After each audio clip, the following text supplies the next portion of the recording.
Jake, thank you so much for joining me. For those dialing in, this is Groundwork, where we interview the folks building the best ecosystem and partnership teams in the world. And today we got Jake Makler, who's the VP of Strategy and Partnerships at Quantum Metric. And so, Jake, maybe you could just start by telling us a little bit about your adventure and how you got to where you are today. Yeah, Ty, thanks for having me. Long-time listener, first-time caller. There's a lot of partnership content out there, but this is really, really top bar. I've really enjoyed a number of your episodes. And, I think that whereas like some of the folks that you're on, I think about like Maryam's podcast, like the breadth of experiences from like Dropbox, Amplitude, InfoSec company, like, I think my journey has remained like rather vertically focused, gone pretty deep in analytics and data. And so I started out as a product manager at a 200-year-old insurance company that was in the midst of a really exciting digital transformation, the Hartford, and just, realized that these big enterprises had all of this cool technology at their disposal and these SI partners to implement it, et cetera. And so I kind of started on that side and creating new integrations, pushing these vendors to innovate a little bit, and realized that there was this whole kind of software world that I didn't really know about, and went down that rabbit hole, applied for one of the companies that demoed me, tried to move to Israel and failed miserably at that. But got a job as I didn't know what a customer success manager was, but that's what it turned out to be. And spent 3 years there in CS and SE at ClickTail. I actually, I pitched a perfect record there as a CS, and the one company that churned of mine churned to an unknown company called Quantum Metric. That it was their first customer ever, Advanced Auto Parts, and I'll never forgive Mario, my now CEO, for that. But that was the first time Quantum got on my radar, and Mario started trying to woo me over pretty early. Eventually convinced me to join. We were 25 employees, $8 million of revenue. Wow! Just had achieved product market fit. Had just signed some big logos, and it was a risk, and it's paid off incredibly well. So been at Quantum Metric for 5 years now. We're now a $100 million company, over 500, 600 employees, multi-product platform. Still have imposter syndrome, but I would say that objectively we're a real company at this point, and have held a number of roles here. Started out just kind of filling holes in the go-to-market organization. Led an SE team, product marketing, sales enablement, and then eventually really found my home in partnerships, and have stayed close to partnerships for the last 4 years. And that's, there's tech alliances initially, running the global partnership team, had a baby, which we can talk more about that. Talk for an hour about that, but wanted to move out of management. And so moved into corporate strategy, corporate development for a year and a half. And then now own both the corporate strategy, corporate development function, as well as the partnerships function. And I love that because it allows me to be on the bleeding edge of working with our executive team on where we want to go as a company, buy, build, partner, and then actually owning the operational side of the partner lens of that. And it's been great. The best part is they pay me for it. I would probably do it for free anyway, but I love the space that we're in, the analytics and the data space. There's so many cool companies, and so owning the ecosystem allows me to really talk to incredible CEOs on a regular basis. And now that we are a real company and have a little bit of leverage, it's kind of nice to be on that side of the table, having spent so long trying to convince people that we were someone that you should care about. So yeah, it's been a great run, and just excited to be talking to you today, and happy to answer any questions you have. Amazing. Yeah. And you wouldn't know this, but I was interviewing at ClickTail to run the partnerships team at the same time as I was interviewing at Amplitude. No way. And passing in the night. Yeah, I know. It's really funny. I got introduced to them through one of their investors, and had a great conversation with the founders. Seemed like an awesome team. And it ended up going to Amplitude in the end, just because, I wanted to move to the Bay Area, and I knew Matt Althauser, who was the guy that ran the commercial org over at Amplitude. And so I ended up joining, I know that they ended up hiring one of our friends, and then other people went on and worked at ClickTail as well. So I think it was definitely for the best in the end. But it seemed like a great company to kind of start out your tech career in, I guess. Yeah, and good partnership focus for their size, et cetera. Objectively better financial outcome going to Amplitude, so congratulations. But we didn't get to work together. Yeah, I know. That is too bad. But I mean, listening to your background, I almost can't imagine a better kind of career development plan for then running a partnerships org, because you've got a bit of product experience, you've got CS experience, you've got sales enablement experience, which is like super key and important. Yeah. Like you're kind of touching all of the things that are required to be able to make smart decisions. I also think, like, talking about smart decisions, I think you're one of the like the more rational partnership leaders that I know in the network, in the sense that you're dialed into what's important and don't get caught up in the fluff as much as other people. And so I'm kind of excited to talk a little bit about that. But I want to start with the previous roles that you did and like how that's kind of helped you in your partnership leader role as it is at the moment. So maybe you can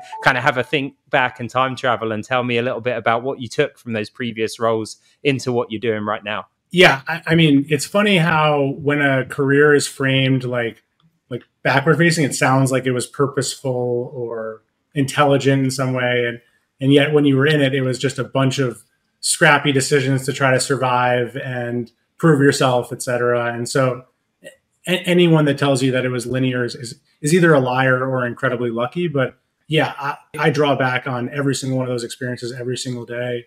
Customer success was definitely the most painful, but also the most useful, just because we had angry, incredibly demanding stakeholders that we had to make happy.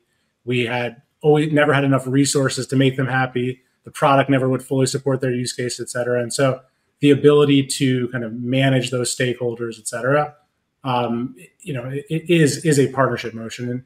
And now when I launch a new partner, like we're working with one of the top tech clouds right now, and we're launching it, I try to run it like a deal. And there is an SE component to that deal, which is the initial value articulation.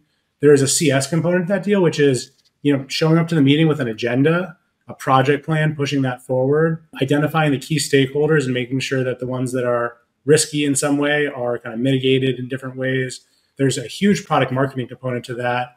I don't want to wait for their team to try to articulate the value. I want to ensure the value is articulated correctly by owning that myself, and then bringing that to the field through the sales enablement. So I do agree that though I can't call this an MBA, whatever degree this is that certifies me in doing whatever the heck we do, I do feel incredibly well equipped every single day to run these conversations.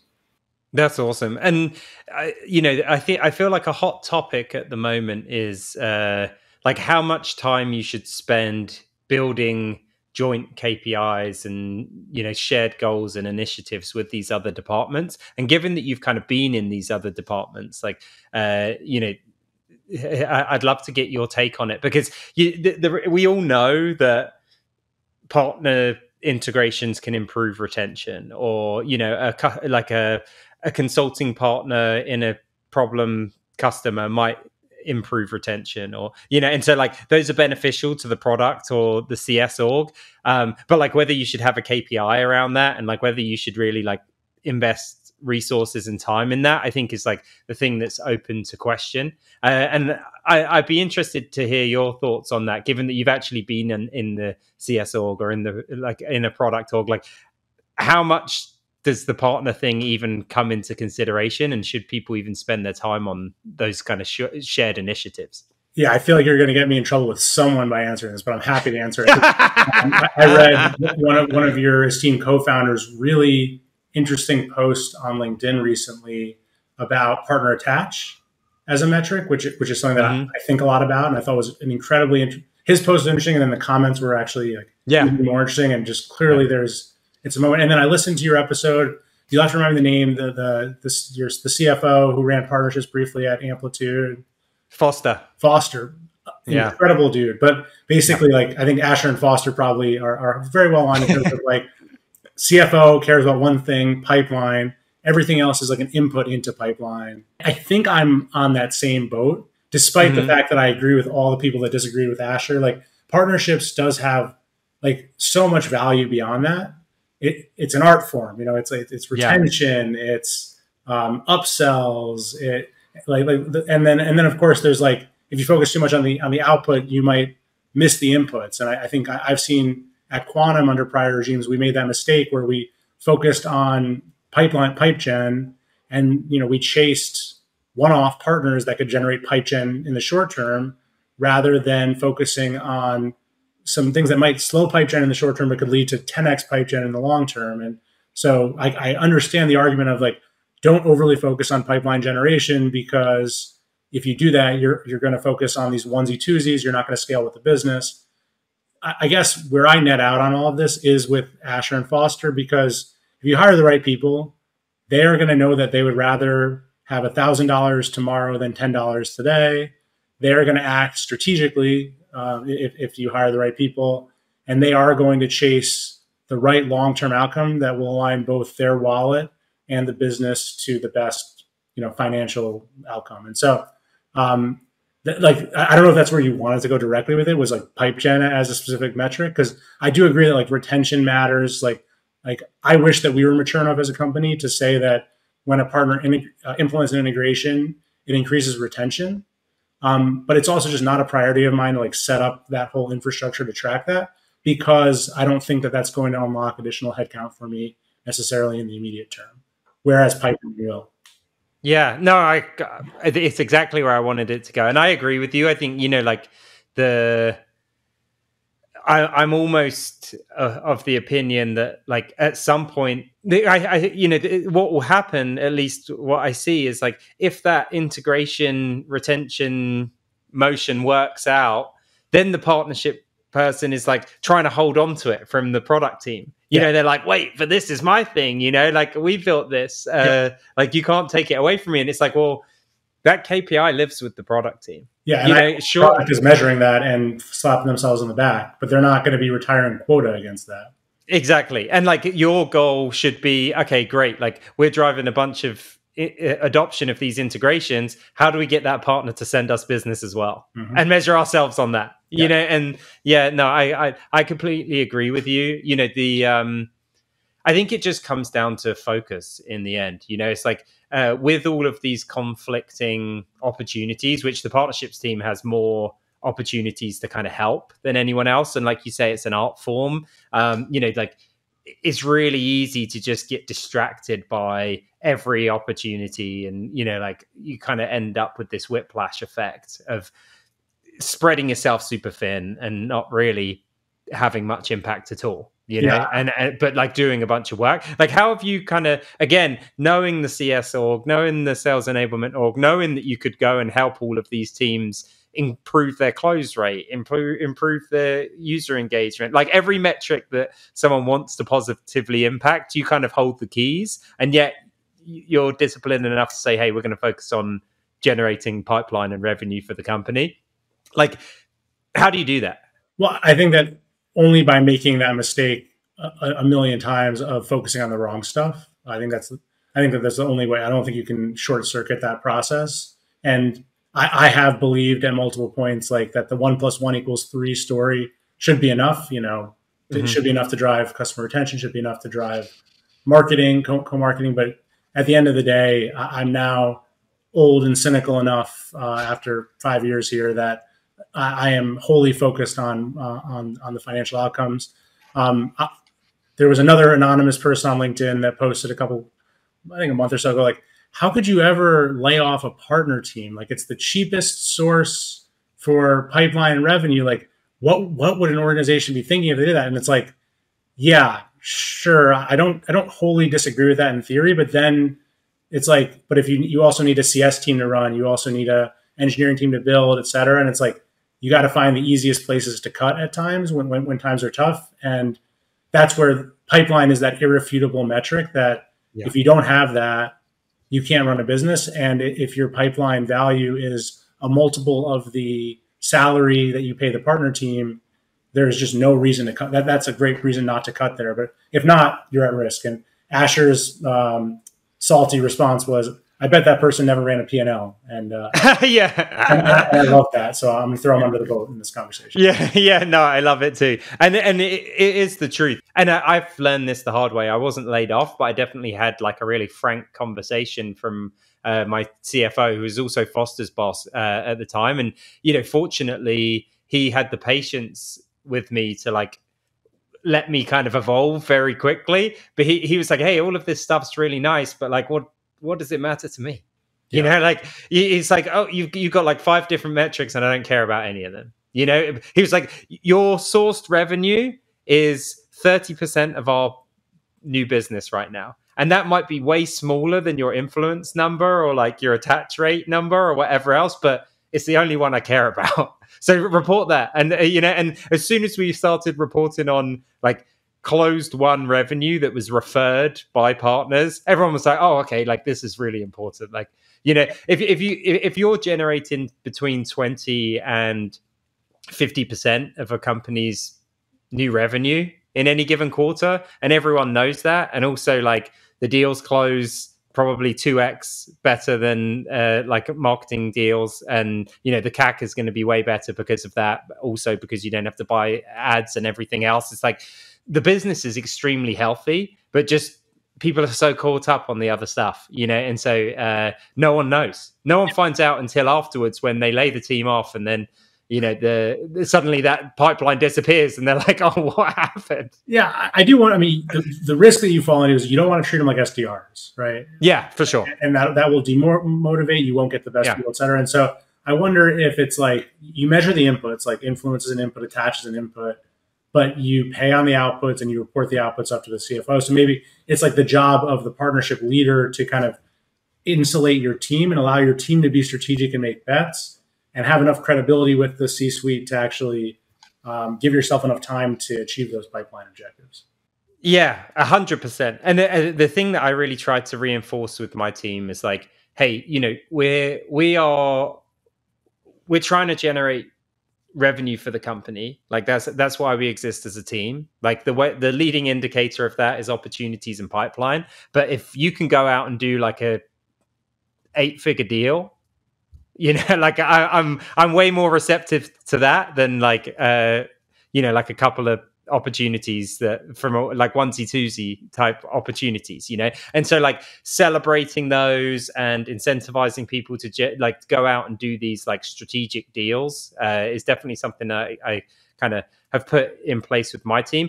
You touched on that a little bit, like around the kind of short-term versus long-term mindset, and I'd love to go back to it a little bit and kind of dig a little bit deeper, because I do think that if like focusing on the right metrics is one area where people slip up, and trying to get all of these joint KPIs and everything, I think the other area is like people don't focus necessarily on the right partners, or at least they optimize for the short term versus the long term. And I know that you guys have a few strategic partners that we're going to talk about, but I'd love to hear a little bit about how you've kind of instilled that in your team, and like how you think about like the short term versus the long term payoff with partners. First of all, make Dan Lancioni, make sure you ride him extra hard and hold him doubly high bar of anyone else. Keep that in mind. But yeah, no, it's a great question. I think that we've been on a multi-year journey towards a like channel development function, because I think that previously it was like there were folks that were both responsible for driving revenue and building partnerships, and because of how comp works, you end up just really focusing on revenue. And so by trying, and it's been a real process to separate those two functions and allow specialists to focus on channel execution and other specialists to focus on business development, I think that makes a lot. It makes it a lot clearer what type of skill set you would hire for that, how you would measure against that, and then you kind of rely on the channel person to eat in the short term. They're the ones that are going to deliver the short term pipeline that might not be hyper scaled, but will be consistent in the immediate term. And then the BD person then has a little bit of wiggle room to go hopefully attack that longer term revenue. They're still held to the same goals, et cetera, but by splitting out and specializing like that, my hope is, and we're not going to know if we're doing it right for another year or so, that we are actually driving both the short-term outcomes that we need in order to survive as a company and as a team, while also having the wiggle room and the breathing room to place some of those bets that won't pay off this quarter, but will pay off in the coming year. Yeah, So and I hope so. yeah. I hope so for you. We got a few of those as well. That I'm hoping play out. And so, tell me, like, how do you set that up? Is that like, do you give them like an annual quota rather than a quarterly quota, or like, how do you give people the room to take some of those longer term bets? Yes. So at this point, at least, and we are in kind of version 3 of our partner team in the time that I've been here, we are running on a global number, or at least Okay. a regional or global number. But basically, the BD folks for America are sharing the goal with the channel folks, and vice versa for Europe. And that is an experiment that we're running to allow for this channel slash development motion that we've wanted to get to for a couple of years, but just weren't able to because we were hamstrung by goals around pipe gen that we felt like we had to like have all hands on decks toward. So it's an experiment that we're running. Yeah, that's awesome. And like, I'm really fascinated by this. And so could you tell me a little bit about like the profiles, like how does the profile and like the day to day differ for these different roles that you have on the team? Well, so I can't help myself but be a development person. Like I just, working directly with reps, line deals like that does not get me out of bed in the morning. And thankfully I have a guy who's just like a seller at heart and who can like knows how to work with reps, knows how to kind of get them to forecast correctly, knows how to manage a pipeline and report on that pipeline effectively. And so like I would just take his mindset and my mindset and say we cannot be more different in how we think about the world. And so I am in this kind of squishy focus on what is the next big thing, and that is where most of my attention goes these days. And thankfully, I have enough rigor on the pipeline side that I don't have to be that close to it. We're able to report on it. We're able to, join the weekly pipeline reviews, get beat up by our team when we're too low, and thanked when we're too high, and like show the tactics that we're doing to change that on a weekly basis, while getting the breathing room right now to, I think, make some really interesting big bets. Yeah, awesome. And one of those bets is, I'm assuming, your partnership with GCP, and I've seen you do some great PR and make some awesome announcements and make good progress there. And I'd be really interested to hear a little bit more about the journey that Quantum Metric's gone on with GCP, and how that came about, and like what you're kind of hoping to see from that partnership, as much as you can share. And like I guess the overarching question also of how do you get leadership buy-in to a strategic partnership like that when it is likely that there's going to be a long-term payoff like we've been talking about. Yeah, it's I mean, Google is one that will forever be a channel partner and a development partner because there's just so much opportunity there. But we made an early bet on Google in like 2017, I guess. At that time, and still probably the case, but less so, like Google was a far third in the cloud wars, and really wasn't that relevant in our space. We went all in. We have an incredibly compute intensive platform. We're capturing 100% of traffic at the largest retailer, the largest airline, the largest bank in the world. And for something that compute intensive to be able to run queries and execute insights in real time, we needed a petabyte scale analytics platform. We found Google. And so it was a great tech fit. And I agree with you that the leadership alignment is so critical. Like, thank God my CEO was an early evangelist for Google and has just been wholly aligned on Google. We'll get to like Gen AI and where that's going to go in the future in a second. But I think that played a really critical role in us allowing us to punch above our weight in the early days. So we started with just basic co-sell.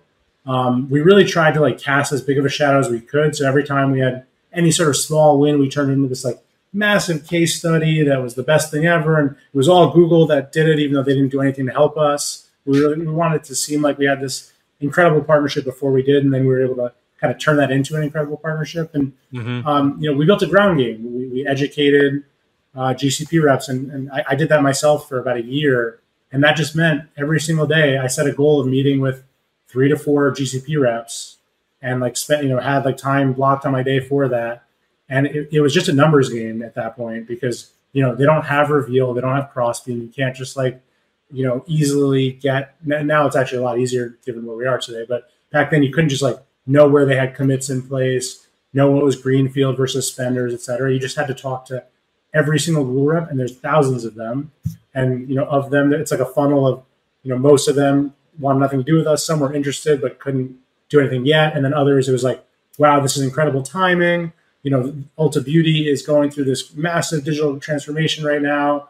They're totally redoing their tech stack, moving to the cloud. They need analytics like this, and when that happened, it was just a beautiful marriage. But I think where things really accelerated was with our launch in the marketplace, and I'm sure that's relevant across AWS, Microsoft, et cetera.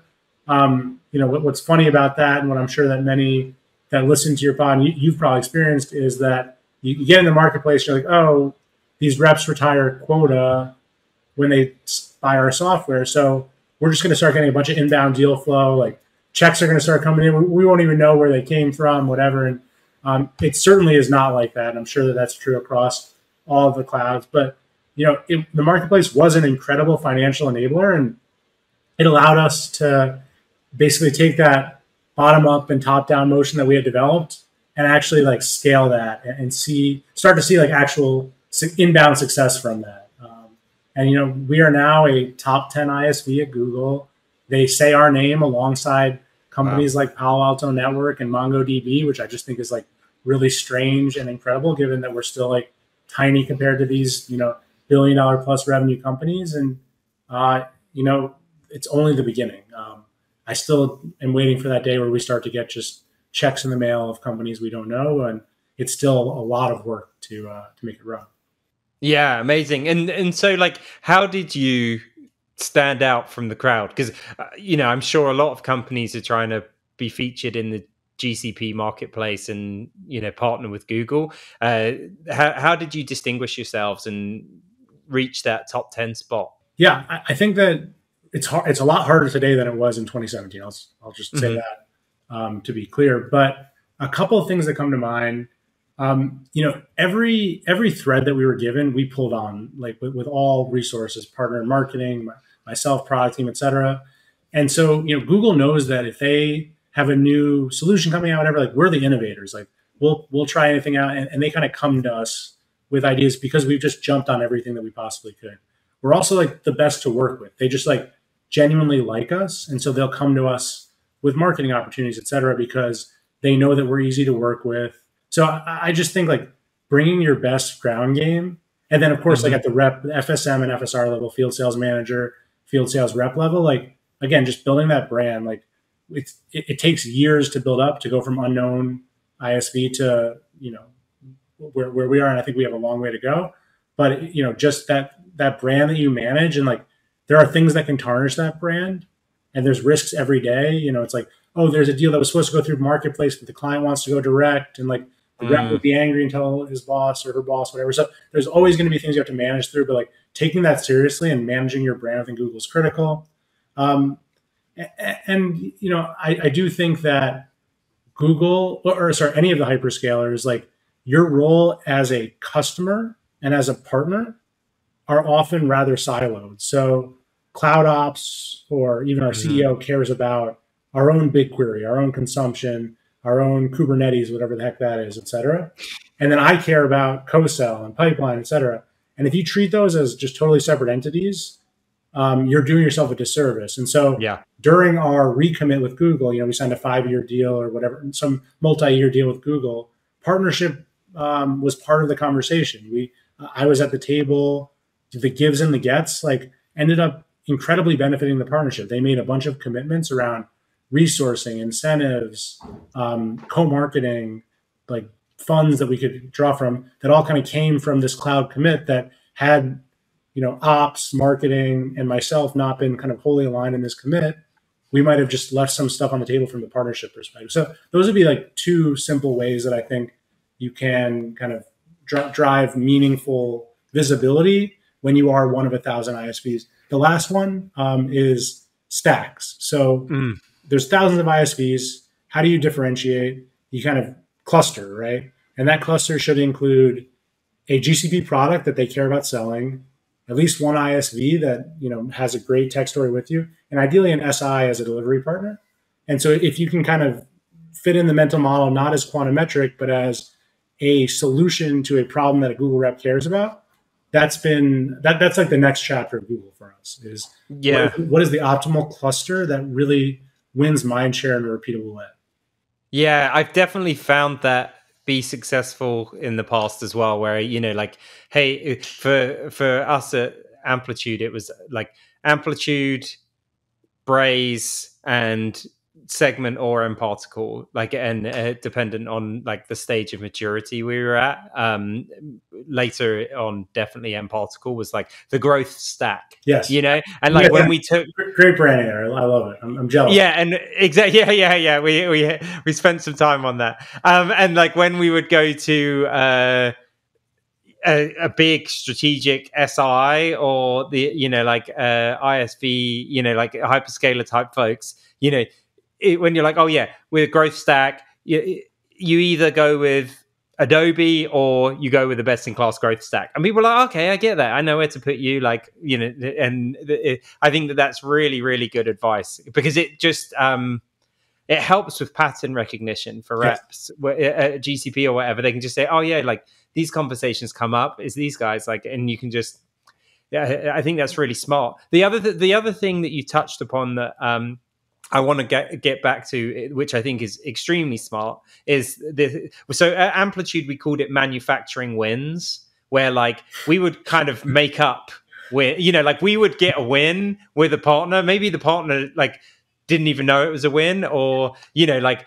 often we'd kind of like bring the partner in, or we'd have like the customer like reach out to the partner, and the partner would be like, oh, there's so much interest in this partnership or whatever, but we would like kind of construct these wins. And you mentioned something like that, where you would kind of have these like success stories with Google that happened, but like you kind of constructed them, and then you present them as like these regular organic case studies. And I'm just interested in that, because I do think that that's like it's like a underutilized tool for kind of pattern matching and adoption. I don't want to like give away the secret sauce, but it is underutilized. Well, and I'd love to just hear a little bit about like the types of things that you've done there. Yeah, give away secret sauce or like leave too much of our dignity on the table here, because yeah, also I mean, like I think the hardest part about that is like your reps being like, why the heck are you like thanking Google for this, when they all they did was like send one email to the wrong person, and they called us quantimetrics. They didn't even say our name right.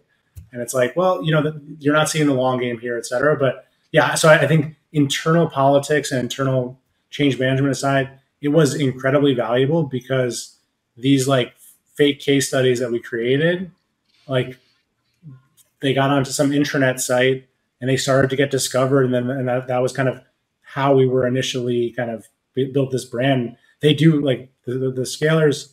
I think that, and this isn't true for every company, but I think for Amplitude and Quantum, as two examples, like having like quantified wins with really big brands is not that easy for some companies, like bottom line impact, because they're maybe in the back office, whatever. And so say like, oh, wow. Like I remember one of our earliest ones was JCPenney. It's like JCPenney sold this many more dollars because of Google. It's like Google needed to be able to say that. And the fact that it came through an ISP, like you're welcome, even though you didn't do anything for us. So I think that's one part of it. And then the other part is like, if you think about like the crossing the chasm curve, like, and like when you're in the early days, you're on like that innovator space, and like there are like reps that are at different parts of that curve. There are mainstream reps that don't want to talk to an ISP unless they are like the top 3 ISP, whatever. But if you can find those innovators that like cool tech and want to tell cool stories, like, and then make them look good as well through the same kind of faux storytelling, I think you got to find the right people that will actually be touched by that. Yeah, I love it. I think the like proactively planning wins, like things that just demonstrate momentum in the partnership, and like surfacing those, and like it's just very smart, and people love a success story and they want to be on board with one. I really like it. So I wanted to talk a little bit about the generative AI stuff, and I think like your partnership with Google is super key there. I've been thinking about this a bunch as like an Amplitude stakeholder, someone who still has some stock in the company. Like the reality is that every product manager I talk to uses Chat GPT, and they're using it for summarizing their data and kind of writing product notes and everything else. And there's certainly an opportunity for Azure, GCP, AWS, you name it, to basically start doing their own data analysis and visualization, and using a bunch of AI to like make it really snappy. And so like, how do you see some of that going in your space? And then how do you also make sure that like, as these things develop, which they inevitably will, like that you're kind of on the cutting edge or the tip of the spear along with GCP in that partnership? Yeah. If I was a $8 million or less company, if I was Quantum when I joined today and I was trying to make meaningful progress with hyperscalers, I would go just super hard on the Gen AI angle and like be their test dummy for everything they're releasing. Like, because they are so thirsty in like such an obvious way for meaningful business operational AI use cases at customers that deliver business results. Like, I don't know that exists anywhere yet. Yeah. But, and frankly, like the Quantums of the world, like we're such a big ship. We're not just going to like distract our product team in order to show that sort of value. But I actually do think that could move the needle for a smaller company. I would certainly be focused there. I think like Thomas Kurian, the Google Cloud CEO, said like they're trying to do like 100 press releases in 100 days related to generative AI. They're very focused there, and they are trying to build a leadership position there. And ISVs that can help them further that motion are going to receive really preferred treatment there. If I think about the rest of your question, kind of how I think about it, first of all, just generally, I'm incredibly excited. I'm working with our product team internally, and then obviously reading as much as I can on the internet. But the way I'm feeling it impacting my business is like, and this is like just, let's just say tech alliances. Like there are direct ways that it will help me do my job, and there's indirect ways that will help me do my job. So direct ways are it can read integration docs. So like it fits into an existing process, which is like integration brainstorm. So it'll read the integration docs of a partner and propose potential integration points for us. So that's like a direct business process that we were running before, we're running now, and it will be more efficient. Then there's the indirect thing of like, oh, I will upload Salesforce data into ChatGPT Code Interpreter, and it will help me kind of visualize our Salesforce data, which is like totally not my job, but it will give me some productivity. Or of course, like brainstorming blog posts or any of that sort of stuff. So I think both direct and indirect, there's like a lot of really interesting things for the partnerships profession. Now, if we extend it to like tech companies and how they're going to work with their customers, I think what's really interesting is that there's this kind of bifurcation in like consumer versus enterprise generative AI or AI in general, but really I think generative AI is where consumer has arisen from, where like consumers like, I want to book a trip to Peru, or I want you to tell me a limerick about Ty's dog or something. And the business use case is like, I want our data to be safe. I want I want to be able to have like, be able to access the right data for the right use case at the right time. Like it's much more focused on like compliance and governance. That's the story that Google's telling, versus like, I can answer a fun, silly business question for you as quickly as possible. And so I don't know if you saw like Salesforce's like trust cloud thing, like they said trust like a thousand times in their presentation. Like that, I think that there isn't a whole lot of like real business use cases yet for Gen AI, because it's really actually very hard to implement correctly when you have customer data, PII, I mean, you saw like the Samsung thing where they uploaded like, core IP into GPT. Like there's just so much risk to all of this that I think we're in the really early days. I don't know if you saw it today, one of someone in your and my space like launched like Chat GPT 4X for this company, where you can type in like how many mobile users do I have, and it will tell you. That's cool. That's going to become a commodity at some point, where I Yeah. do expect that every SaaS product will have some kind of text-based interface, but we're certainly not focused there, because I don't think that is going to deliver, like, it'll deliver nice, friendly insights, but real business value. And I am incredibly excited about the actual real business value that generative AI can deliver. Yeah, I love that. That's awesome. That's awesome. Well, I'm going to shift gears a little bit. I wanted to talk a little bit about the rebrand that you guys did. It was a while ago now, but Quantum Metric, you guys came out with like an amazing new website and like value proposition, and like I remember, I think it must have been like maybe 3 years ago at this point, but 2 years ago, like I'm not 100% sure. 5 websites ago at this point, but go on. Yeah, but yeah, I remember looking. Yeah. No, I remember just looking at the website and the whole value prop and everything, and being like, "Wow, that's like a really significant rebrand." And in my mind, I was like, "That requires like a whole enablement of the partnership ecosystem." You know, like as you kind of update your value proposition and everything else. And I'm just interested, like, how do you kind of tackle that internally as you go through these kind of changes, and as you're evolving as a company? Like, how are you keeping your partners in the loop? Yeah, man, you are really trying to get me in trouble today. Yes. So we saw a very crowded space, and we read the Play Bigger book, and we were like, well, the best way to win the challenge crowded space is to create a totally new space. So we created continuous product design. And you're right that the partner education lens on it was really interesting, because first of all, there's like a certification around it that our partners got really excited about. They all went through the certification, all that kind of stuff. But it certainly, in some cases, it was really helpful, because it allowed us to kind of have a niche. So like, there are companies that would work with one of our competitors, but it's clear that Quantum is a little bit different, because continuous product design focuses more on like the technical persona, et cetera. So we will segment you to our product space and our personas that are more technical. So there were certainly benefits to it. A lot of confusion, because back to the whole kind of mental model, like I have a box for, especially consultancies, like I have a box of analytics, like, analytics goes in this box. Like, you're telling me you're not in this box. Like, and so I think that I've had to be a pragmatist around that. And, when it makes sense, put us in the box, and when it makes sense, don't put us in the box.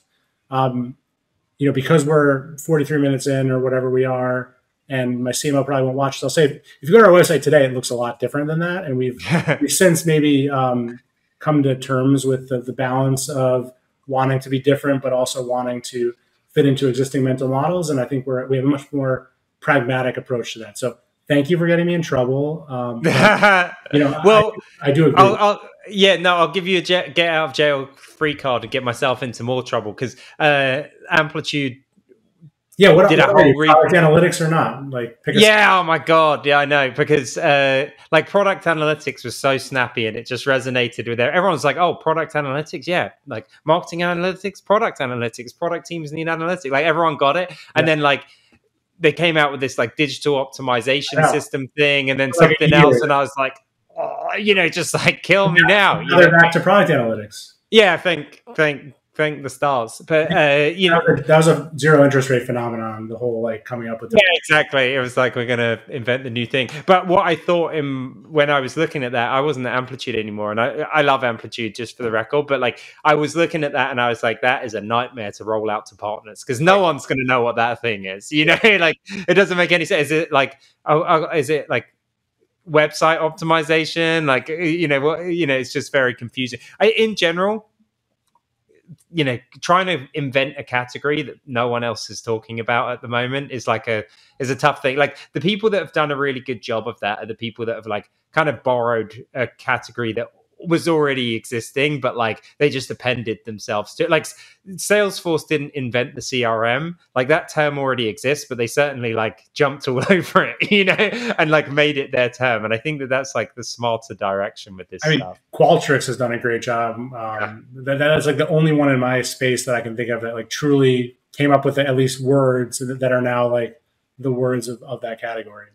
Yeah, yeah, you have to have some serious weight behind you to do that. You're right, though, that they did a great job of that. So, okay, last question from me, because I think, we talked to Foster about corporate development, and that was a little bit of a different time. And I don't want to get you in any more trouble, but I'm interested. Like, I think a lot of people in partnerships are like, they see corporate development as an opportunity for them to kind of round out the responsibility that they have in the business, and there are some like analogous practices there, and I think it's an opportunity for people to stretch, and it's also an opportunity to kind of make that journey towards the C-suite in the future, because like there are chief business officers, they like corporate development is something that makes its way to the executive table, and so I'm interested to just hear a little bit about like corporate development at Quantum Metric, like how that lives within the rest of your kind of business, and anything that you would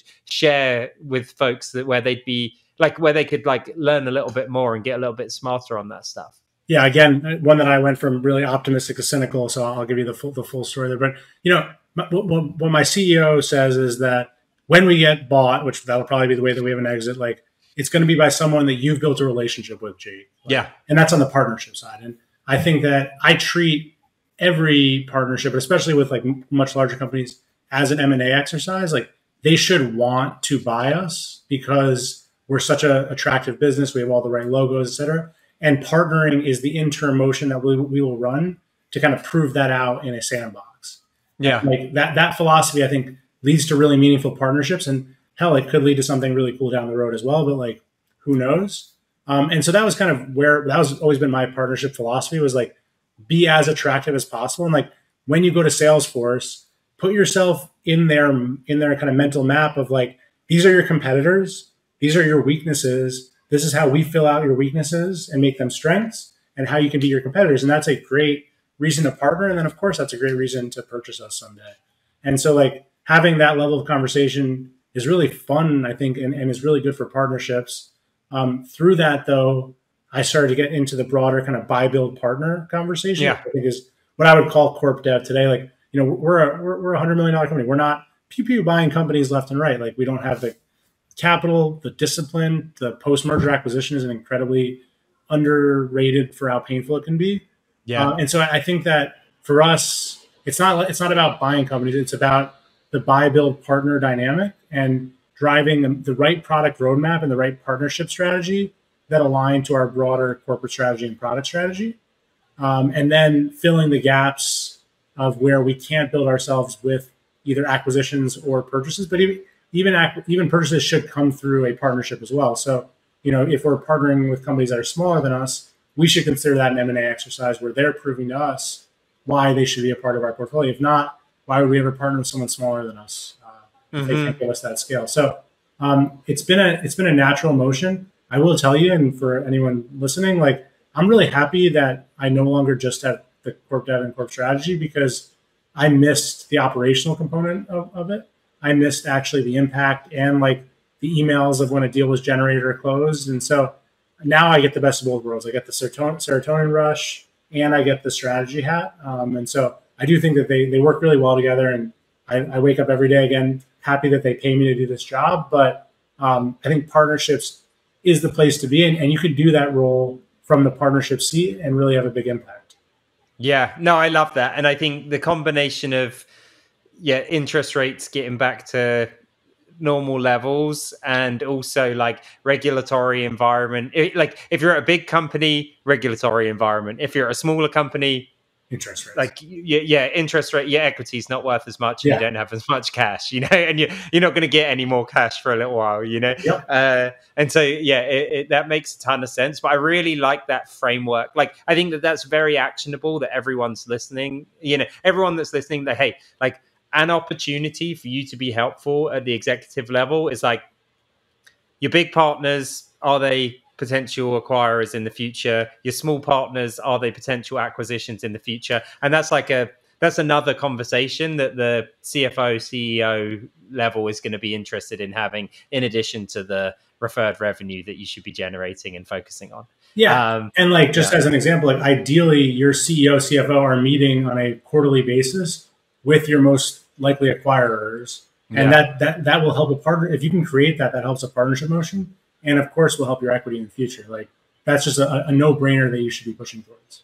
Yeah, I love it. Awesome. Well, Jake, thank you so much for your time. I think that people are going to love listening to this stuff, and there's a lot of really actionable takeaways here. So really, really appreciate it. It was really awesome. Real pleasure, Ty. Anytime.